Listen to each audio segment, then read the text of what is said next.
In this video, I will tell you what are the conditions under which the given function will definitely have an absolute mean and absolute max. Well, let us start with some examples to show that not all functions have absolute max mean in the given interval. So let me start with these two functions. One is our friend, the parabola, and the interval we are discussing, it will go from -1, open -1, up to 2. So this is function f of x equals to x squared on -1, 2. And the other example, this is just a random function. I'm just drawing here. So it goes like this, goes from this point and goes down there, here. It is not continuous, and then goes up here, and then from here goes up to this point. And say this is -1 and this is 2 again. Very well, so let's look at these two functions and try to see what our absolute max mean of these function on these intervals. So sorry, this interval I am trying to say it's open. This is doesn't matter, this is closed. Okay, so here what you notice is that, okay, for this one, yes, there is a smallest value, so it has an absolute mean at x equal to 0, and actually its value is 0. But when you look for the largest value, okay, so you move on along this thing, move up, up, up, up. These guys definitely are going to be the largest one. But when you go to the value of the function at 2, well, at 2 definitely, that's the highest value that can get on this part. But 2 is not included in the interval, it's open interval. So 4 is not included.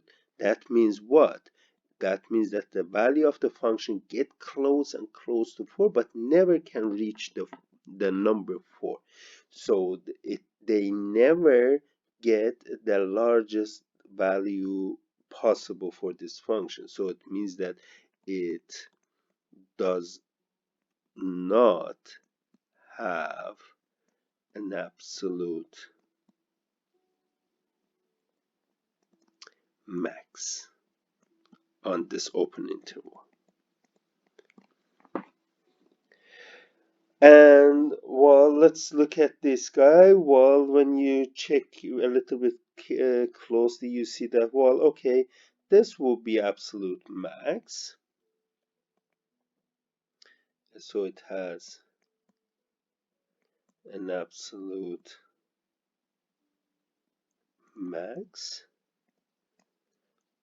But I don't see any absolute mean. In other words, when I get closer to the x-axis, then pass it. So these are the values probably. Yes, a small one, small one. But when we get to the value of this guy, which is the smallest value, it is not. The value, the number is there, but the value of the number is going to be evaluated by this, which is 0. It's not absolute mean. The absolute mean was supposed to be here, but it is not. So we can say that it does not have an absolute mean.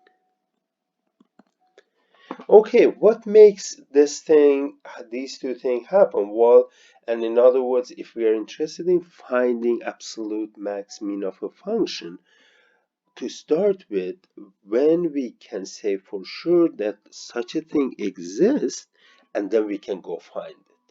And all this is answered by one very simple and essential fact that says, okay, if f is continuous on a closed interval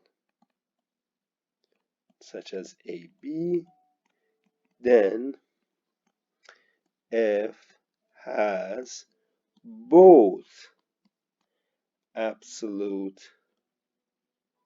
max and absolute mean on AB. That's the fact. It says that to make sure that your function has absolute max and absolute mean on that interval, you have to make sure that these two things are true. If the function first is continuous and we are taking a closed interval. Now you can go back to those examples and you see what was the problem. In the first one, the interval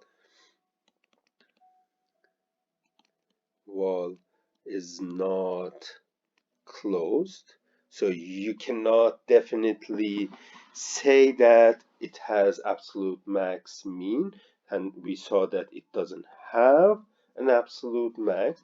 And on this other example, you see that it is not continuous at negative, so it is not continuous at 1. That's why it doesn't have absolute mean. But if your function is continuous and the interval you're taking is closed interval, definitely your function is going to have absolute max and absolute mean, and you can go look for those values.